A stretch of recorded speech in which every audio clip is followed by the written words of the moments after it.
हाँ, तो सभी प्यारे बच्चों का एक बार फिर से स्वागत है हमारे चैनल गामा केयर क्लासेस में। दोस्तों, पिछली 2 क्लासों में हम लोगों ने बहुत अच्छे से समझा कि दर्पणों के लिए, चाहे वो उत्तल दर्पण हो और चाहे वो अवतल दर्पण हो, ठीक है, दोनों के लिए जो हमने दर्पण सूत्र का फॉर्मूला समझा वो 1/f बराबर 1/v प्लस 1/u। ये आप लोगों ने पिछली 2 क्लासों में फॉर्मूले को अच्छी तरह से आपने प्रूफ किया, ठीक। और हमने ये पाया कि चाहे उत्तल दर्पण हो और चाहे अवतल दर्पण हो, दोनों ही कंडीशनों में जो ये फार्मूला होता है 1/f बराबर 1/v प्लस 1/u, ये दोनों ही दर्पणों के लिए क्या रहता है, सेम रहता है, चाहे उत्तल हो और चाहे क्या हो, अवतल हो। ठीक दोस्तों, बच्चों देखो, आज मैं आप लोगों को कुछ ऐसी बातें बताऊंगा इस फॉर्मूले से रिलेटेड कि अगर आपको ये बातें नहीं पता हैं तो आप उस फॉर्मूले का कोई यूज नहीं कर पाएंगे। ठीक है, मतलब उस फॉर्मूले को यूज करने के लिए अगर किसी न्यूमेरिकल में, अगर किसी क्वेश्चन में आपको वो फॉर्मूला यूज करना है तो आप लोग को जो आज मैं बातें बताऊंगा इस फॉर्मूले के बारे में, उन बातों को आपको बहुत विशेष ध्यान रखना पड़ेगा, ठीक। तभी आप उस फॉर्मूले के माध्यम से किसी क्वेश्चन का आंसर निकाल पाएंगे। ठीक है, तो बड़े गौर के साथ, बड़े फोकस के साथ मेरी बात को सुनिएगा, क्योंकि आज की क्लास बहुत इंपॉर्टेंट होने वाली है। और इम्पॉर्टेंट क्यों? क्योंकि जो फॉर्मूला हम लोग पिछले 2 दिनों से लगातार पढ़ रहे हैं, उस फॉर्मूले को यूज करने के लिए हमें इन बातों का पता होना बहुत ज़रूरी है। ठीक, तो आइए हम लोग स्टार्ट करते हैं आज के सेशन को। सभी लोग को वेरी गुड इवनिंग, और सभी लोग कॉपी पेन लेके बैठिए और चुपचाप मेरी बात को सुनिए और बड़े फोकस के साथ, ध्यान के साथ मेरी बात को सुनिएगा और फिर उसको नोट करिएगा। ठीक है दोस्तों, चलिए स्टार्ट करते हैं आज का सेशन। देखिए बच्चों, हम लोग ने कल और परसों एक फॉर्मूला पढ़ा उत्तल और अवतल दोनों दर्पणों के लिए कि 1/f बराबर होता है 1/v प्लस 1/u। ठीक, अभी हम उस फॉर्मूले के ऊपर आएंगे, लेकिन उससे पहले भी कुछ बातें हैं जो मैं आपको फिर से एक बार बताना चाहूँगा और मैं आपको रिवाइज कराना चाहूँगा। वो बातें क्या है, वो बात ध्यान सुनिए आप लोग। जैसे मान लीजिए कि हम लोग जानते हैं कि जो u होता है, ठीक है, जो u होता है वो क्या होता है, u को हम लोग बोलते हैं दर्पण के ध्रुव से वस्तु की दूरी। जो हमारा u होता है, u को हम लोग क्या बोलते हैं, दर्पण के ध्रुव से वस्तु की दूरी।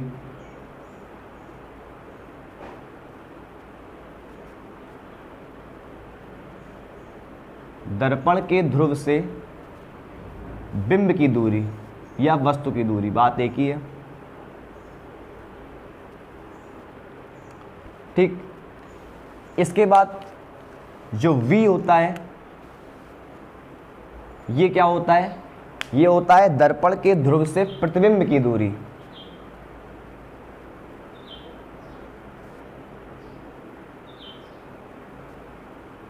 दर्पण के ध्रुव से किसकी दूरी, प्रतिबिंब की दूरी।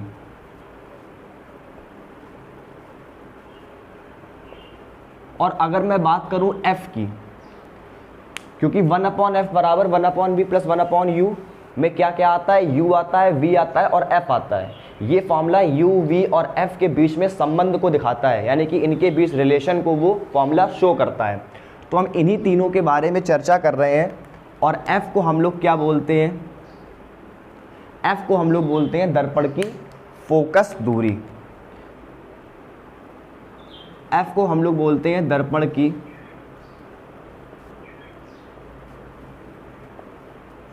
फोकस दूरी। ठीक, तो अगर हम लोग UVF 1/f बराबर 1/v प्लस 1/u के फॉर्मूले की बात करें तो उसमें u जो होता है वो होता है दर्पण के ध्रुव से बिंब यानी कि वस्तु की दूरी। जो v होता है वो होता है दर्पण के ध्रुव से प्रतिबिंब की दूरी, और जो f होता है वो होता है दर्पण की फोकस दूरी। ठीक, इन 3 बातों में ये फॉर्मूला हम लोग को रिलेशन बताता है कि 1/f बराबर होता है 1/v प्लस 1/u। ठीक, अब मेरी बात जरा सुनिए।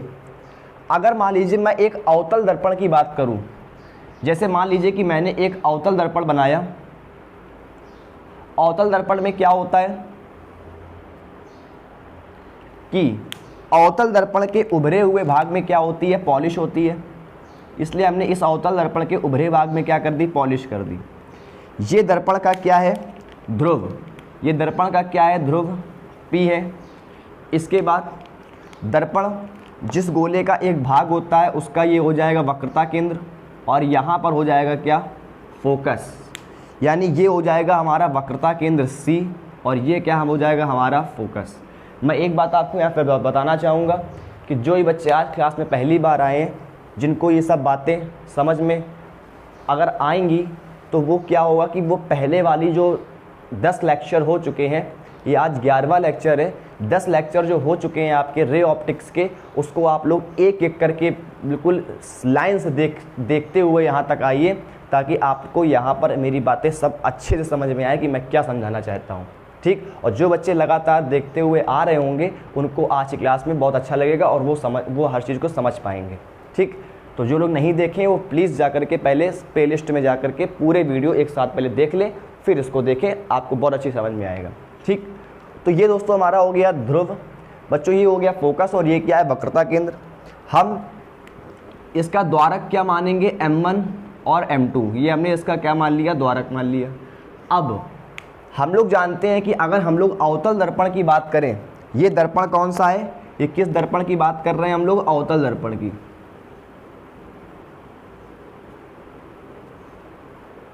यानी कि कॉनकेव मिरर की।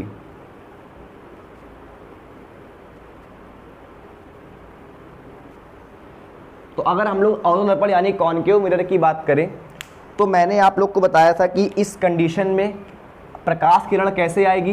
प्रकाश किरण हमेशा परावर्तक पृष्ठ पर आती है, और परावर्तक पृष्ठ कहाँ है, अंदर की ओर। इसलिए प्रकाश किरण मान लीजिए कोई आ रही है, वो इस तरह से परावर्तक पृष्ठ की ओर क्या हो रही है, प्रकाश किरण आ रही है।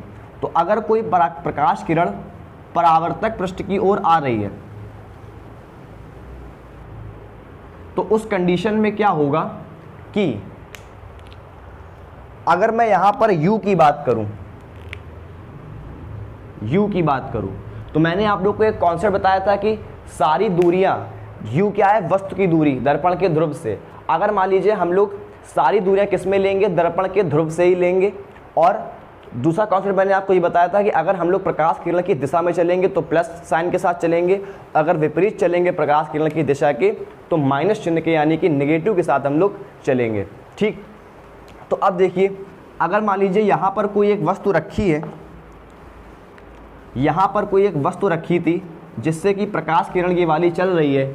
अगर मान लीजिए मुझे दर्पण की U मापना है, यानी कि दर्पण से वस्तु की दूरी मुझे नापनी है, तो वस्तु हमारी ये रखी है, तो मैं क्या करूँगा कि मैं दूरी को नापने के लिए दर्पण के ध्रुव से चलूँगा, और किस तरफ चलूँगा, वस्तु की तरफ, और वस्तु की दूरी को नापने के लिए मैं यहाँ तक आऊँगा। तो जब यहाँ पर मैं आऊँगा तो मैं दर्पण के ध्रुव से वस्तु तक दूरी तक आ रहा हूँ, तो मैं प्रकाश किरण के चलने की विपरीत दिशा में आ रहा हूँ, इसलिए यहाँ पर U का मान किस में रहेगा, निगेटिव रहेगा। ठीक, तो अवतल दर्पण के लिए U का मान क्या हो गया, निगेटिव हो गया। क्यों, क्योंकि जब मैं यहाँ U तक आऊँगा नापने के लिए तो मैं किस में आऊँगा, निगेटिव में आऊँगा। ठीक, इसके बाद अब देखिए, अगर मैं बात करूँ फोकस दूरी की, यानी अगर मैं F की बात करूँ, तो अगर मैं फोकस दूरी की बात करता हूँ तो फोकस दूरी क्या होगा, दर्पण के ध्रुव से फोकस तक की दूरी फोकस दूरी होती है। अगर मैं दर्पण के ध्रुव से फोकस की दूरी को मापने के लिए निकलूँगा तो मैं दर्पण के ध्रुव से फोकस तक जब जाएंगे तो हम प्रकाश किरण की विपरीत दिशा में जाएंगे, इसलिए यहाँ पर फोकस दूरी भी किस में रहेगी, माइनस में। इसलिए फोकस दूरी किस में रहेगी, निगेटिव रहेगी। ठीक है, इसलिए अवतल के लिए U यानी वस्तु की दूरी भी माइनस नेगेटिव लेंगे, और फोकस दूरी भी कैसी लेंगे, निगेटिव लेंगे। ठीक, दूसरी बात, अगर मैं बात करूं वक्रता त्रिज्या यानी कैपिटल R की, तो वक्रता त्रिज्या को नापने के लिए आप कहां से कहां तक आएंगे, आप आएंगे दर्पण के ध्रुव से वक्रता केंद्र तक आएंगे, दर्पण के ध्रुव से वक्रता केंद्र तक आएंगे। और जब आप दर्पण के ध्रुव से वक्रता केंद्र तक आएंगे वक्रता त्रिज्या को नापने के लिए, तो आप दर्पण के प्रकाश किरण की विपरीत दिशा में आएंगे, और उस कंडीशन में जो हमें वक्रता त्रिज्या मिलेगी वो भी कैसी मिलेगी, निगेटिव मिलेगी। कैसी मिलेगी, निगेटिव मिलेगी। ठीक, तो हमने क्या देखा कि अवतल दर्पण के लिए वस्तु की दूरी यानी कि U भी निगेटिव होगा, फोकस दूरी यानी कि f का मान भी निगेटिव रहेगा और r यानी कि वक्रता त्रिज्या भी क्या रहेगी, निगेटिव रहेगी। ठीक, अब थोड़ा जरा यहाँ पर ध्यान दीजिएगा। अगर मैं उत्तल दर्पण की बात करूं, तो हम सभी लोग ये पढ़ चुके हैं कि उत्तल दर्पण में क्या होता है, अंदर की ओर क्या होती है, पॉलिश होती है। तो उत्तल दर्पण में अंदर की ओर क्या हो जाएगी, पॉलिश, जबकि परावर्तन कहाँ से होगा, उभरे हुए तल से। तो ये मैंने एक उत्तल दर्पण बना लिया, ये हो गया इसका मुख्य अक्ष। दर्पण का जो द्वारक हो जाएगा वो हो जाएगा M1 और M2, और ये क्या हो जाएगा इसका ध्रुव यानी कि P। ये क्या हो गया, इसका ध्रुव हो गया। सभी लोग बिल्कुल गौर से फोकस साथ बात सुनते रहेंगे। ये क्या हो गया, ध्रुव हो गया। ठीक, अब देखिए, हम सभी लोग जानते हैं कि वक्रता केंद्र इस दर्पण का, उत्तल दर्पण का वक्रता केंद्र यहाँ कहीं होगा और इसका फोकस भी होगा जो इन दोनों के बीच में होगा। ठीक, तो ये हो गया वक्रता केंद्र और ये क्या हो गया, इसका फोकस हो गया। अब देखिए,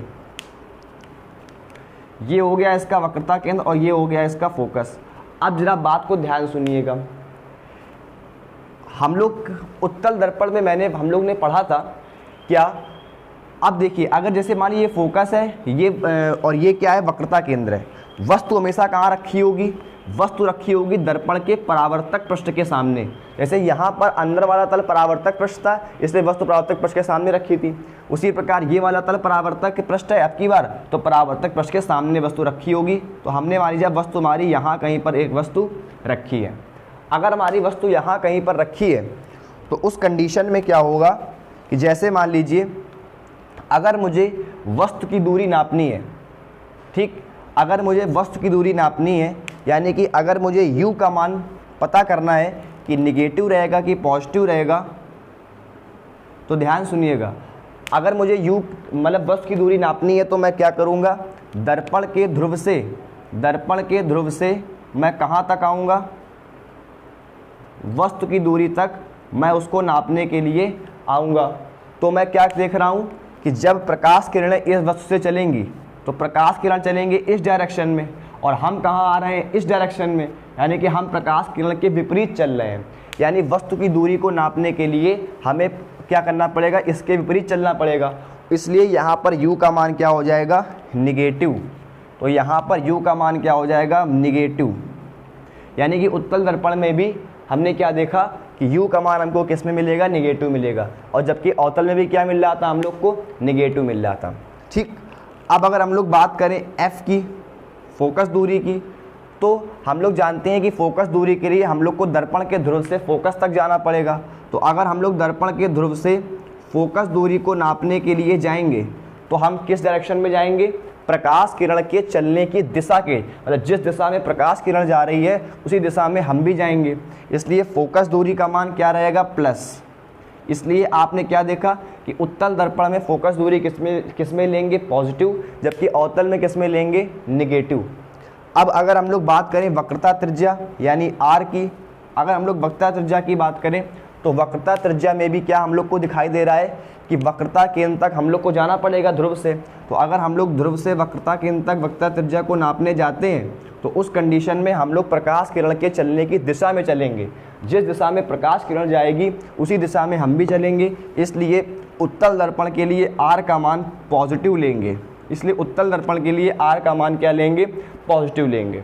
ठीक है दोस्तों, तो हम लोग ने क्या देखा कि अवतल के लिए u हो यानी कि वस्तु की दूरी, बिंब की दूरी, फोकस दूरी और वक्रता त्रिज्या, ये तीनों कैसी रहेंगी, नेगेटिव रहेंगी। जबकि उत्तल दर्पण में u का मान यानी कि वस्तु की दूरी नेगेटिव रहेगी, बाकी फोकस दूरी और वक्रता त्रिज्या क्या रहेंगी, पॉजिटिव रहेंगी। ठीक है दोस्तों, तो आप लोग को यहाँ तक बात समझ में आई। अब हम लोग चर्चा करते हैं v के बारे में। देखिए कोई जल्दी नहीं है, आराम से एक बार सोचिए, विचार कीजिए कि क्या आप लोग को सब भी बातें समझ में आ गई हैं। अगर हम लोग प्रकाश किरण की दिशा में चल रहे हैं तो हमने प्लस में लिया है, और अगर उल्टा चल रहे हैं तो माइनस में लिया है। बस इतना केवल फॉलो किया है, और दूसरा नियम ये फॉलो किया है कि सारी दूरियां हम लोग दर्पण के ध्रुव से ही मापेंगे। ठीक है, तो मेरे ख्याल से आप लोग को सभी कोई बात समझ में आ गई है। अब हम लोग थोड़ी चर्चा आगे बढ़ाते हैं और चर्चा कर लेते हैं V के बारे में। V को हम लोग क्या बोलते हैं? दर्पण के ध्रुव से प्रतिबिंब की दूरी। ठीक, अभी तक हम लोगों ने V की बातें नहीं करी थी, अब हम लोग V की बात करेंगे। देखिए V का क्या सिस्टम रहेगा। हम लोगों ने दोस्तों थोड़ा पिछला जरा याद करने का प्रयास किए। हम लोगों ने पिछली क्लासों में ये पढ़ा था, जब हम लोगों ने अवतल दर्पण से बनने वाली स्थितियों के बारे में पढ़ा था कि अवतल दर्पण से बनने वाले प्रतिबिंब की स्थितियां क्या होती हैं। 6 स्थितियां हम लोगों ने पढ़ी थी। क्या क्या स्थितियां पढ़ी थी कि जब मान लीजिए कोई वस्तु अवतल दर्पण के सामने अनंत पर रखी होती है तो उसका प्रतिबिंब कहाँ बनता है? फोकस पर। कैसा बनता है? वास्तविक बनता है। इसके बाद उल्टा बनता है, ठीक, और वास्तविक बनता है। जब वो अनंत और वक्रता केंद्र के बीच में आ जाती है तो प्रतिबिंब वक्रता केंद्र और फोकस के बीच में आ जाता है। जब वस्तु वक्रता केंद्र पर आती है तो प्रतिबिंब भी वक्रता केंद्र पर बन जाता है। फिर उसको हम आगे बढ़ाते हैं, प्रतिबिंब और पीछे आ जाता है। इस प्रकार से हमने वहाँ पर 6 स्थितियों को देखा था। ठीक, देखिए अवतल दर्पण जो होता है 6 स्थितियों में से जो शुरुआत की 5 स्थितियाँ होती हैं, जो पहली 5 स्थितियाँ होती हैं, उन स्थितियों में कैसा प्रतिबिंब बनाता था? वो वास्तविक प्रतिबिंब बनाता था। और जो लास्ट की 6ठी स्थिति थी, 6 नंबर की जो कंडीशन थी, उसमें क्या था कि जब हमने वस्तु को फोकस और ध्रुव के बीच में रखा था तो उस कंडीशन में उस वस्तु का प्रतिबिंब कैसा बना था? आभासी बना था। ध्यान कीजिए, दर्पण का प्रतिबिंब वस्तु का प्रतिबिंब दर्पण के पीछे बना था और कैसा बना था? आभासी बना था। ठीक, यानी कि अवतल दर्पण 2 प्रकार के प्रतिबिंब बनाता है। कौन कौन से? पहले वास्तविक प्रतिबिंब और दूसरा आभासी प्रतिबिंब। वास्तविक प्रतिबिंब कौन से? हम लोगों ने 5 कंडीशनों में क्या बनाया था? वास्तविक प्रतिबिंब। और जो लास्ट वाली 6 कंडीशन थी उसमें क्या था? आभासी प्रतिबिंब। इसका मतलब जो उत्तल दर्पण होगा वो 2 प्रकार के प्रतिबिंब बनाएगा। ठीक, तो अब देखिए जो V का मान होगा वो 2 बातों पर डिपेंड करेगा। उत्तल दर्पण 2 प्रकार के प्रतिबिंब बनाता है। कौन कौन से? एक तो बनाएगा वो वास्तविक प्रतिबिंब और दूसरा प्रतिबिंब को कैसा बनाएगा? आभासी प्रतिबिंब। ठीक, तो अवतल दर्पण यानी कॉन्केव मिरर 2 प्रकार के प्रतिबिंब बनाता है, एक वास्तविक और दूसरे कैसे बनाता है? आभासी। ध्यान समझने का प्रयास करिएगा। जब वास्तविक प्रतिबिंब बनता है तो वास्तविक प्रतिबिंब दर्पण के सामने बनता है। ध्यान कीजिए, 5 कंडीशनों 6 कंडीशनें, उन 5 कंडीशनों में जिनमें प्रतिबिंब वास्तविक बनना था वो सारे प्रतिबिंब दर्पण के बाईं तरफ, यानी कि जिस तरफ वस्तु रखी है उसी तरफ क्या बनना था? प्रतिबिंब बनना था। और जो लास्ट में एक प्रतिबिंब आभासी बना था वो दर्पण के दाईं तरफ, यानी कि दर्पण के पीछे बना था। ठीक, तो अगर वास्तविक प्रतिबिंब बनता है तो वास्तविक प्रतिबिंब हमेशा दर्पण के कहाँ रहेगा? बाईं तरफ रहेगा। और अगर आभासी प्रतिबिंब बनता है तो वो हमेशा दर्पण के दाईं तरफ रहेगा। एक मैं आपको एग्जांपल देता हूं कि अगर मान लीजिए कोई वस्तु अनंत और वक्रता केंद्र के बीच में रखी है, इस टाइम वस्तु कहाँ रखी है? इस टाइम वस्तु अनंत और वक्रता केंद्र के बीच में रखी है। इस टाइम वस्तु अनंत और वक्रता केंद्र के बीच में रखी है तो उसका प्रतिबिंब कहाँ बनता है? तो उसका प्रतिबिंब बनता है कहाँ पर? वक्रता केंद्र और फोकस के बीच में। कुछ इस तरह से इसका प्रतिबिंब बनता है। ठीक, यानी कि ये प्रतिबिंब कैसा होगा? अब वास्तविक होगा। तो जब तक वास्तविक प्रतिबिंब बनता है तब तक वस्तु हमेशा तब तक प्रतिबिंब हमेशा दर्पण के बाईं तरफ रहता है। और जब आभासी प्रतिबिंब बनता है 6वीं कंडीशन में तो प्रतिबिंब कहाँ से आ जाता है? दर्पण के दाईं तरफ।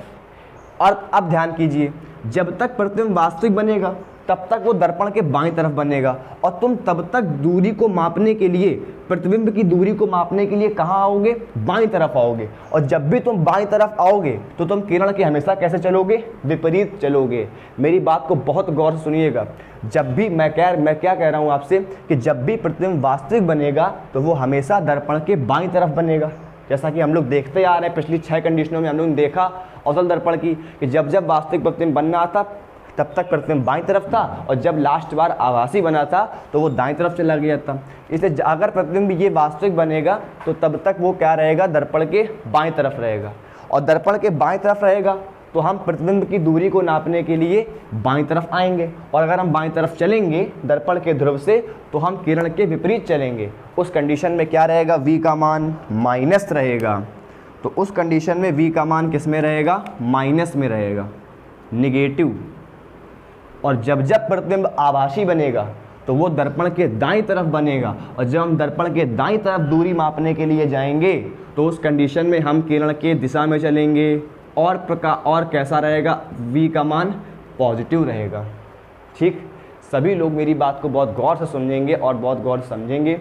मैंने आपसे ये कहा कि जब प्रतिबिंब वास्तविक बनेगा तो उस कंडीशन में अवतल दर्पण में क्या होगा, जब प्रतिबिंब वास्तविक बनेगा तो वो हमेशा बाईं तरफ रहेगा, और जब हम उसको नापने जाएंगे, उसकी दूरी को, प्रतिबिंब की दूरी यानी v को नापने जाएंगे, तो हम दर्पण के बाईं तरफ चलेंगे। और अगर हम दर्पण के बाईं तरफ चलेंगे तो उस कंडीशन में हम किरण के विपरीत चलेंगे, और वो क्या रहेगा, माइनस में।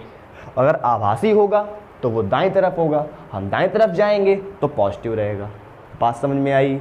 इसका मतलब कि अगर अवतल दर्पण के वास्तविक प्रतिबिंब बनता है तो उस कंडीशन में v का मान नेगेटिव रहेगा, और अगर आभासी प्रतिबिंब बनता है तो उस कंडीशन में v का मान पॉजिटिव रहेगा। ठीक है दोस्तों, अब हम लोग बात कर लेते हैं उत्तल दर्पण में v के मान की। दोस्तों, उत्तल दर्पण में v के मान में हम लोग को ज़्यादा सोचना नहीं है। क्यों? क्योंकि इसमें v का मान हमेशा पॉजिटिव रहेगा। पॉजिटिव क्यों रहेगा? क्योंकि इसमें हमेशा आभासी प्रतिबिंब ही बनता है, इसमें वास्तविक प्रतिबिंब की कोई कंडीशन ही नहीं है। ध्यान कीजिए, मैंने आपको उत्तल दर्पण से भी मैंने आपको दो स्थितियां बताई थी।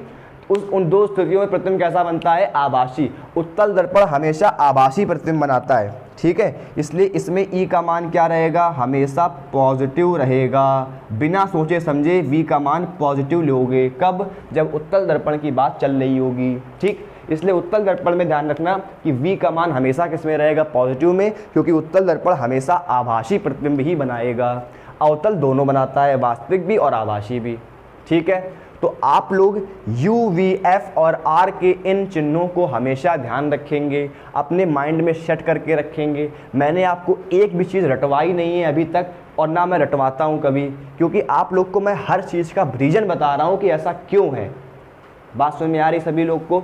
इसलिए आप लोग क्या करेंगे, इन चिन्हों को हमेशा अपने माइंड में रखेंगे कि किस दर्पण के लिए कौन सी चीज़ माइनस में रहती है, कौन सी चीज़ प्लस रहती है, और कब रहती है माइनस और कब रहती है प्लस। ठीक है दोस्तों, तो सभी लोग फटाफट से इसको नोट कर लेंगे, और किसी को कोई दिक्कत हो तो जल्दी से कमेंट करेंगे। ठीक, सभी ने स्क्रीनशॉट ले लिया, नोट कर लिया।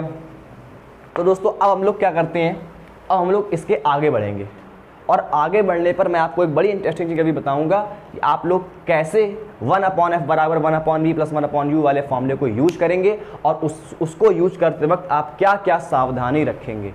तो दोस्तों, आगे बढ़ते हैं। अब तो अभी हम लोगों ने ये समझा कि हम लोग दर्पणों में किस प्रकार से u, v और f और r के चिन्हों का प्रयोग करेंगे। ठीक है, अब मैं आपको एक बात और बताता हूँ, उसके बाद को बहुत गौर से बहुत ध्यान सुनिएगा। हम लोगों ने दर्पण सूत्र का फॉर्मूला पढ़ा कि दर्पण सूत्र का फॉर्मूला होता है 1/f बराबर 1/v प्लस 1/u।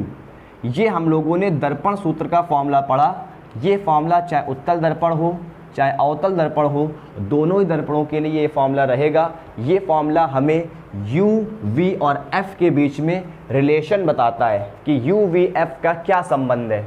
फिर से ध्यान से समझिएगा, f क्या है, दर्पण की फोकस दूरी, v क्या है, दर्पण के ध्रुव से प्रतिबिंब की दूरी, और u क्या है, दर्पण के ध्रुव से बिंब की दूरी यानी कि वस्तु की दूरी। ठीक, तो हम लोग फॉर्मूला पढ़ चुके हैं 1/f बराबर 1/v प्लस 1/u। उसको हम लोग प्रूव भी कर चुके हैं बड़े अच्छे से।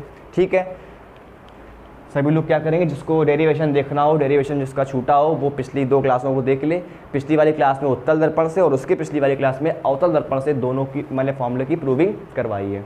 ठीक दोस्तों, तो 1/f बराबर 1/v प्लस 1/u। दोस्तों, इस फॉर्मूले को आपको किसी न्यूमेरिकल में या कहीं पर अप्लाई करते समय कुछ बातों का विशेष ध्यान रखना है।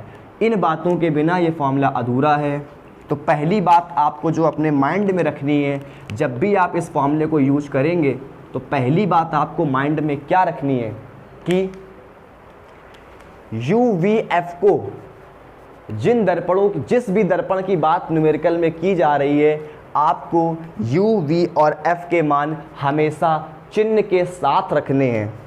ठीक, सभी लोग लिखें अपनी कॉपी में ये बात कि u, v और f के मान जो होंगे वो सदैव चिन्ह के साथ विथ साइन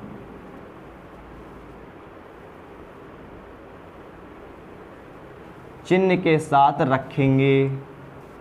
ठीक, तो सभी लोग ये बात अपनी कॉपी में लिख लें और अपने माइंड में भी रखें कि कभी भी आप लोग इस फॉर्मूले का यूज करेंगे किसी भी डेरिवेशन में, किसी भी न्यूमेरिकल में, तो हमेशा आपको u, v और f के मान जो रखना होगा वो आप लोग को चिन्ह के साथ रखना होगा। जिस दर्पण की बात की जा रही है उस दर्पण के अकॉर्डिंग आप लोग को चिन्ह के साथ इनके मान रखने हैं, और सारे चिन्ह भी आप लोग को मैंने बता दिए। ठीक, दूसरी बात ये है, अच्छा इसमें एक इंटरेस्टिंग बात क्या है, इस फॉर्मूले को हम कब अप्लाई करेंगे, हमको क्या होगा कि इन तीन चीज़ों में u, v, f में कोई दो चीज़ें बता देगा और तीसरी चीज़ हमसे पूछ लेगा, यानी कि हमको दो राशियाँ ज्ञात होंगी और तीसरी क्या होगी, अज्ञात होगी, वो हम लोग को निकालना होगा। यानी कि इसमें एक खास बात यह है कि अगर हमें जो राशियाँ पता है, जैसे मान लीजिए हमें u और v पता था और हमें f निकालना है, अगर हम u और v को चिन्ह के साथ रखेंगे तो हमको जो आंसर मिलेगा f वो हमेशा ऑटोमेटिक चिन्ह के साथ मिलेगा, उसके लिए हमको चिंता करने की कोई ज़रूरत नहीं है। यानी कि अगर हमें जो राशियाँ पता हैं उनको अगर हम चिन्ह के साथ रख रहे हैं तो जो राशि हमको निकालनी है वो राशि ऑटोमेटिक आपको चिन्ह के साथ मिलेगी।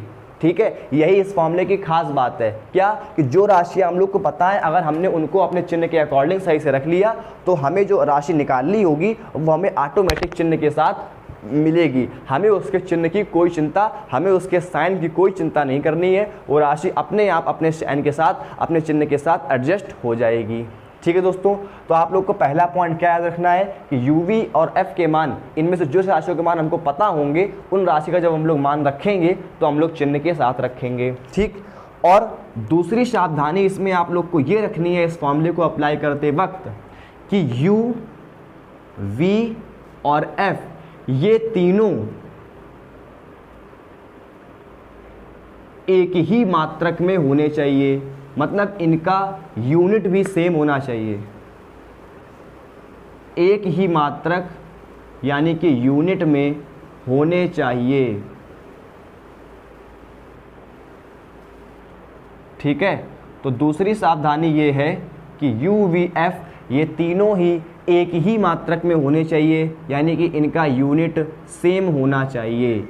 जैसे कि मान लीजिए या तो तीनों सेंटीमीटर में हो, जो u, v और f है, या तो तीनों सेंटीमीटर में हो, और यह जो u, v और f है ये तीनों किस में हो, मीटर में होने चाहिए। मतलब तीनों के मात्रक सेम होने चाहिए। ऐसा नहीं कि एक हमने रख दिया मीटर में, फिर एक रख दिया सेंटीमीटर में, फिर एक रख दिया मीटर में। ठीक, तीनों के मात्रक कैसे होने चाहिए, सेम होने चाहिए। या तो आप तीनों को सेंटीमीटर में बना लें या तो आप तीनों को मीटर में बना लें। ठीक, तो आप लोग को ये दो बातें हमेशा याद रखनी है इस फॉर्मूले को, क्योंकि अगर आपने इन दो बातों का ख्याल नहीं रखा तो आपका ये फॉर्मूला कभी काम नहीं आएगा। ठीक, तो इन फॉर्मूलों को आप लोग याद रखेंगे कि u, v, f के मान जब भी आप लोग रखेंगे तो चिन्ह के साथ रखेंगे। जिस दर्पण की क्वेश्चन में बात करी जा रही है उस उसी को दर्पण के अकॉर्डिंग आप लोग चिन्ह को ध्यान रखेंगे। और दूसरी चीज़ कि तीनों u, v, f तीनों का मात्रक सेम होना चाहिए। ये तीनों है क्या, ये तीनों दूरियां हैं, फोकस दूरी, वस्तु की दूरी, प्रतिबिंब की दूरी। और दूरी किस में होती है, मीटर या सेंटीमीटर में। ठीक, होती तो किलोमीटर में भी है, लेकिन इतना बड़ा खैर आपको मात्रक नहीं चाहिए होगा, केवल मीटर और सेंटीमीटर में आपका काम चल जाएगा। ठीक, तो आप लोग के मात्रक क्या होने चाहिए, सेम होने चाहिए तीनों के मात्रक। ठीक है दोस्तों, तो आप लोग को u, v, f के बारे में इतनी जानकारी आप लोग को समझनी है और इस फॉर्मूले को आपको इन दो बातों का बहुत ही ज़्यादा ख्याल रखना है। ठीक है दोस्तों, अब हम लोग आगे बढ़ते हैं और समझते हैं रेखीय आवर्धन यानी कि लीनियर मैग्नीफिकेशन क्या होता है। ठीक है दोस्तों, तो दोस्तों सभी लोग हेडिंग लगा लीजिए, रेखीय आवर्धन यानी कि लीनियर मैग्नीफिकेशन। ठीक है, इंपॉर्टेंट है, ध्यान सुनिएगा, समझने का प्रयास करिएगा, बहुत आसान है, बस थोड़े से फोकस की ज़रूरत रहेगी। ठीक, ध्यान समझिए, लीनियर आवर्धन, रेखीय आवर्धन यानी कि लीनियर मैग्नीफिकेशन क्या होता है। सबसे पहली बात तो जो लीनियर मैग्नीफिकेशन यानी कि जो रेखीय आवर्धन है, इसका मैं आपको एक फॉर्मूला बताता हूँ, छोटा सा फॉर्मूला है, बस आपको माइंड में रखना है, इंपॉर्टेंट फॉर्मूला है।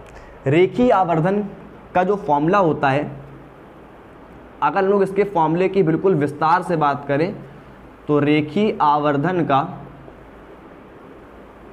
जो फॉर्मूला होगा वो होता है प्रतिबिंब की लंबाई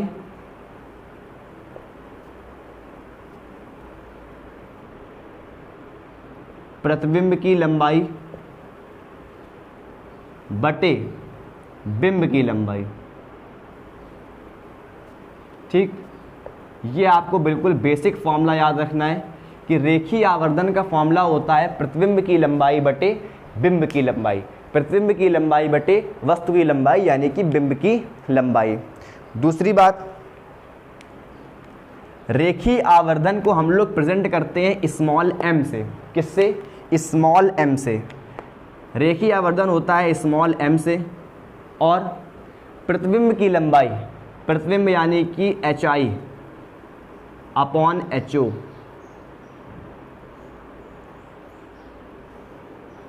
ठीक, m बराबर क्या हो जाएगा? HI upon HO। यहाँ पर जो ये HI है, HI का मतलब क्या होगा? हाइट ऑफ इमेज, यानी कि प्रतिबिंब की ऊंचाई या लंबाई, हाइट ऑफ इमेज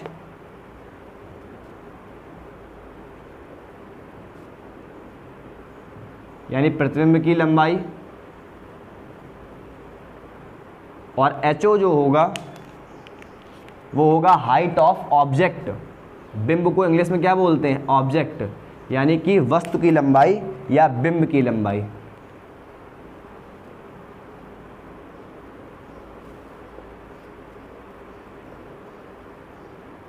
ठीक, तो HI क्या होगा? प्रतिबिंब की लंबाई, और HO क्या होगा? बिंब की लंबाई यानी कि वस्तु की लंबाई। तो रेखीय आवर्धन क्या होता है? किसी दर्पण का जो रेखीय आवर्धन होता है वो उस दर्पण से बने प्रतिबिंब की लंबाई तथा स्वयं वस्तु की लंबाई के अनुपात को या स्वयं बिंब की लंबाई के अनुपात को हम लोग क्या बोलते हैं? दर्पण का रेखीय आवर्धन बोलते हैं। ठीक, फिर से मेरी बात सुनिए कि जब किसी वस्तु का प्रतिबिंब दर्पण के द्वारा बनाया जाता है तो प्रतिबिंब की लंबाई और स्वयं उस बिंब की लंबाई का जो अनुपात होता है वो कहलाता है दर्पण का रेखीय आवर्धन। लेकिन एक बात यहाँ पे ध्यान रखिएगा कि ये जो दोनों लंबाइयाँ हैं, ये जो दोनों लंबाइयाँ हैं, ये मुख्य अक्ष के लंबवत नापी गई हों।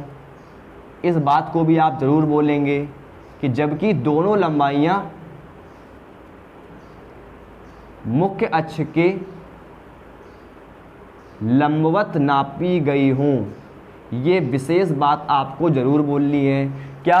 कि किसी दर्पण का जो रेखीय आवर्धन होता है वो प्रतिबिंब की लंबाई तथा बिंब की लंबाई यानी कि वस्तु की लंबाई के अनुपात के बराबर होता है, जबकि दोनों लंबाइयाँ मुख्य अक्ष के लंबवत नापी गई हो। मुख्य अक्ष का लंबवत मतलब कि अगर मान लीजिए ये कोई मुख्य अक्ष है, अगर ये मुख्य अक्ष है, दोनों लंबाइयाँ, जैसे मान लो ये प्रतिबिंब, ये वस्तु रखी है और इसका प्रतिबिंब यहाँ कहीं नीचे बन रहा है, तो ये दोनों लंबाइयाँ जो होंगी वो मुख्य अक्ष के लंबवत नापी गई होंगी। बात समझ में आ रही है? तभी तो हम इनकी ऊंचाई कह पाएंगे। अगर हमें इस वस्तु की ऊंचाई करनी है, अगर मान लो हमें ऊंचाई नापनी है, तो हम कहाँ चलेंगे? इस मुख्य अक्ष के लंबवत चलेंगे। अगर इसकी ऊंचाई नापनी है तो मुख्य अक्ष के लंबवत नीचे चलोगे। बात समझ में आ रही है? इसलिए हमें इनकी लंबाई मतलब इनकी ऊंचाई लेनी है, और ऊंचाई का मतलब क्या हो गया कि हमें मुख्य अक्ष के लंबवत चलना पड़ेगा। ठीक, तो उसी बात को हम लोग यहाँ पर बोल रहे हैं, क्या कि जो रेखीय आवर्धन होता है दर्पण का वो क्या होता है कि किसी दर्पण का जो रेखीय आवर्धन होगा वो प्रतिबिंब की लंबाई तथा बिंब की लंबाई यानी कि वस्तु की लंबाई के अनुपात के क्या होता है? बराबर होता है, जबकि दोनों लंबाइयाँ मुख्य अक्ष के लंबवत नापी गई हों। ये बात आप जरूर बोलेंगे। फॉर्मूला क्या हो जाएगा? रेखीय आवर्धन को m से प्रेजेंट करते हैं, स्मॉल m बराबर HI अपॉन HO यानी कि हाइट ऑफ इमेज बटे हाइट ऑफ ऑब्जेक्ट, यानी कि प्रतिबिंब की हाइट बटे ऑब्जेक्ट की हाइट यानी कि लंबाई यानी कि ऊंचाई। ठीक है, तो ये फॉर्मूला आप लोग माइंड में रखेंगे। दूसरी बात, रेखीय आवर्धन का मात्रक बहुत कठिन होता है और इसका मात्रक आप लोग याद रख नहीं पाएंगे, इसलिए आप लोग को बहुत ध्यान समझना होगा। ठीक, इसका मात्रक होता है कुछ नहीं, रेखीय आवर्धन का मात्रक कुछ नहीं होता है। ठीक, इसलिए आप लोग याद रखेंगे, बहुत कठिन मात्रक है ना, याद नहीं रख पाओगे। ठीक है, इसका मतलब कि रेखीय, आप लोग याद रखेंगे कि रेखीय आवर्धन का कोई भी मात्रक नहीं होता है। रेखीय आवर्धन एक मात्रकहीन राशि है, इसका मात्रक कुछ नहीं होता है। ठीक, इसका मात्रक कोई नहीं होता है, यानी कि आप लोग लिख देंगे कि रेखीय आवर्धन एक मात्रकहीन राशि है। रेखीय आवर्धन एक मात्रकहीन राशि है। ठीक, और दूसरी बात कि ये मात्रकहीन तो है ही, साथ में रेखीय आवर्धन जो है वो विमाहीन राशि भी है, यानी इसकी कोई विमा नहीं होती है, तो रेखीय आवर्धन एक मात्रकहीन और एक विमाहीन राशि है। ये बात भी आप लोग अपनी कॉपी में लिख लेंगे। क्या? रेखीय आवर्धन एक मात्रकहीन और एक विमाहीन राशि है। ठीक दोस्तों, तो बच्चों आप लोग को यहाँ तक मेरी बात समझ में आई होगी कि रेखीय आवर्धन का फॉर्मूला होता है प्रतिबिंब की लंबाई बटे वस्तु की लंबाई, और दोनों लंबाइयाँ मुख्य अक्ष के लंबवत नापी गई हों, और रेखीय आवर्धन जो है वो मात्रकहीन और विमाहीन राशि है। अब बहुत ध्यान से और बहुत गौर से मेरी बात सुनिएगा कि मैं आपको क्या समझा रहा हूँ। देखिए m जो रेखीय आवर्धन होता है, जो m होता है, ये दो चीज़ों पे डिपेंड करता है। क्या? इसमें दो चीज़ें होती हैं। कौन कौन सी चीज़? इसमें पहली चीज़ होती है इसका मान, या जिसको हम लोग बोलेंगे परिमाण, और दूसरी चीज़ इसमें होती है चिन्ह, यानी हमें इसका साइन। जब हमें क्वेश्चन में m का मान दिया होगा, यानी कि रेखीय आवर्धन दिया होगा, तो उस कंडीशन में क्या होगा कि हमें इसके दो चीज़ों पर बहुत गौर करना है। एक तो इसका मान क्या है, इसकी वैल्यू क्या है, इसका परिमाण क्या है, और दूसरी चीज़ इसका चिन्ह कैसा है। और इन दोनों को हम अलग अलग करके देखेंगे। कभी भी आप इसके परिमाण और इसके चिन्ह को एक साथ मिक्स करके नहीं बोलेंगे, क्योंकि अगर आपने इसको मिक्स करके बोला तो आप कंफ्यूज होंगे। अभी आपको धीरे धीरे समझ में आ जाएगा। बस आपको ये ध्यान रखिए कि आप लोग इसके चिन्ह को और इसके परिमाण को अलग अलग करके देखेंगे। कैसे देखेंगे मैं आपको समझाता हूँ। अब मेरी बात पहले सुनिएगा, यानी कि एक बात ज़रा ध्यान सुनिए। m का जो मान है, पहले m के मान की बात करते हैं। m का जो मान है वो तीन बातों पर, यानी कि m के तीन मान हो सकते हैं। क्या क्या? या तो m का मान 1 से छोटा होगा, या तो m का मान 1 के बराबर होगा, और या फिर m का मान 1 से बड़ा होगा। ये तीन कंडीशनें आप लोग को माइंड में रखनी है, और यही तीन कंडीशनें इसमें बन सकती हैं कि अगर या तो m का मान क्या होगा, 1 से छोटा होगा। ठीक, बहुत ध्यान सुनिएगा, ये बहुत इंपॉर्टेंट चीज़ चल रही है, इसलिए सभी लोग बिल्कुल फोकस के साथ देखें। या तो m का मान 1 से छोटा होगा, या तो m का मान 1 के बराबर होगा, और या फिर m का मान 1 से क्या होगा, बड़ा होगा, यानी कि ग्रेटर होगा। अब आप लोग ध्यान समझिए, जब m का मान 1 से बड़ा होगा, जब m का मान 1 से छोटा होगा, ठीक, ध्यान से देखिएगा, ये क्या लिखा हुआ है, HI/HO। अगर m का मान 1 से छोटा हुआ तो उस कंडीशन में क्या होगा कि HI/HO का मान जो होगा वो 1 से क्या होगा, छोटा होगा। कुछ भी नहीं किया है, केवल m का मान HI/HO यहाँ पर रख दिया है। m इज़ लेस देन 1 है, m का मान 1 से कम है, इसका मतलब हमने m का मान रख दिया HI/HO, ये 1 से क्या हो गया, कम हो गया। अब ये जो HO अपॉन में है ये ऊपर भेज दीजिए, वहाँ 1 के साथ गुणा करा दीजिए, तो हमें क्या दिखाई देगा कि HI का मान कम होगा, किससे, HO से, यानी HI का मान किससे कम होगा, HO से। इस बात को आप सभी लोग नोटिस करेंगे। क्या? हमने m का मान 1 से कम था, m का मान वहाँ पर रख दिया फॉर्मूले के अकॉर्डिंग HI/HO। जब ये HO का ऊपर जाके 1 के साथ मल्टीप्लाई होगा तो HI लेस देन, यानी HI कम हो जाएगा, किससे, HO से। यानी अगर किसी दर्पण का रेखीय आवर्धन 1 से कम है तो उसका मतलब ये होगा, उस कंडीशन में क्या होगा कि जो हाइट ऑफ इमेज होगी वो कम होगी हाइट ऑफ ऑब्जेक्ट से, यानी कि प्रतिबिंब की जो लंबाई होगी या ऊंचाई होगी वो वस्तु की लंबाई से क्या होगी, कम होगी। यानी कि उस कंडीशन में वस्तु बड़ी होगी और प्रतिबिंब कैसा होगा, छोटा होगा। ठीक है, सभी लोग बात समझ पा रहे हैं कि HI का मान HO से क्या होगा, छोटा, यानी हाइट ऑफ इमेज कम होगी हाइट ऑफ ऑब्जेक्ट से। इसका मतलब कि हमारी वस्तु की हाइट ज़्यादा है और ऑब्जेक्ट की हाइट, इमेज की हाइट क्या है, कम है। इसका मतलब वस्तु बड़ी है और प्रतिबिंब क्या बन रहा है, छोटा बन रहा है। ठीक है, आगे बढ़ते हैं। अगर m का मान 1 के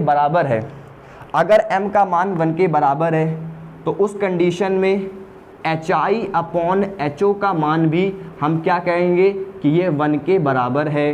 कुछ नहीं किया, m का मान उठा करके ये वाला फॉर्मूला वहाँ पर रख दिया, तो HI/HO का मान भी क्या होगा, 1 के बराबर होगा। और अगर HI/HO का मान 1 के बराबर है तो हम यहाँ पर ये कहेंगे कि जब इस HO का गुणा वहाँ 1 के साथ होगा तो अब की बार HI बराबर क्या आएगा, HO आएगा।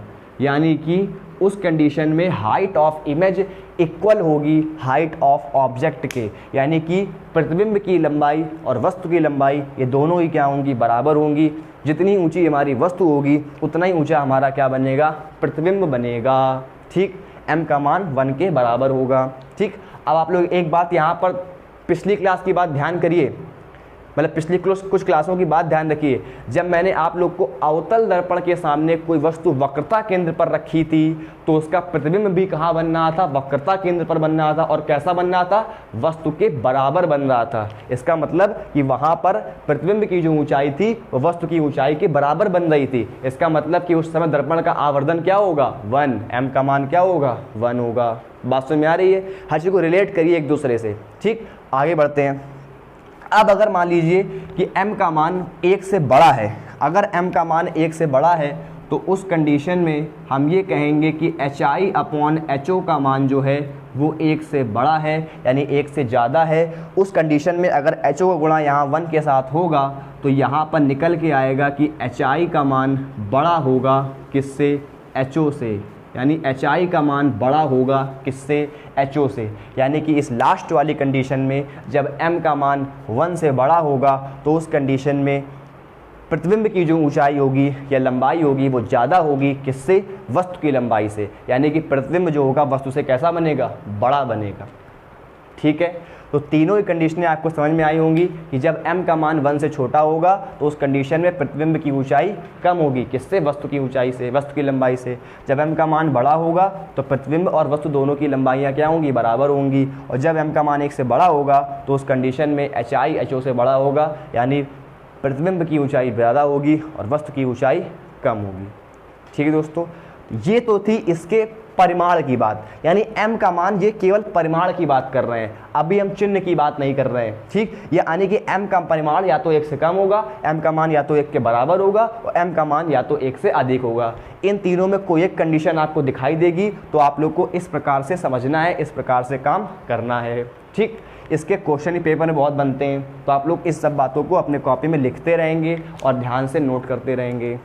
दूसरी बात, अगर हम लोग अब चिन्ह की बात करते हैं, अगर हम लोग चिन्ह की बात करें तो आप लोग ध्यान रखिएगा कि m का मान निगेटिव होगा कब, जब हमारा प्रतिबिंब कैसा होगा, वास्तविक होगा। कैसा होगा, वास्तविक होगा। और कैसा होगा, उल्टा होगा। यानी m का मान निगेटिव कब होगा, जब हमारा प्रतिबिंब कैसा होगा, वास्तविक और उल्टा होगा। और m का मान पॉजिटिव कब होगा, m का मान पॉजिटिव कब होगा, जब हमारा प्रतिबिंब आभासी और सीधा होगा। यानी कि सीधे प्रतिबिंबों के लिए आवर्धन हमेशा धनात्मक होता है, जबकि उल्टे प्रतिबिंबों के लिए आवर्धन क्या होता है, ऋणात्मक होता है। ठीक, तो सभी लोग ये बात भी अपने माइंड में रखेंगे कि सीधे प्रतिबिंबों के लिए आवर्धन, जब हमारा प्रतिबिंब आभासी और सीधा होगा तो उस कंडीशन में रेखीय आवर्धन पॉजिटिव रहेगा, और जब हमारा प्रतिबिंब वास्तविक और उल्टा होगा तो उस कंडीशन में जो प्रतिबिंब होगा वो कैसा होगा, ऋणात्मक होगा, यानी कि निगेटिव होगा।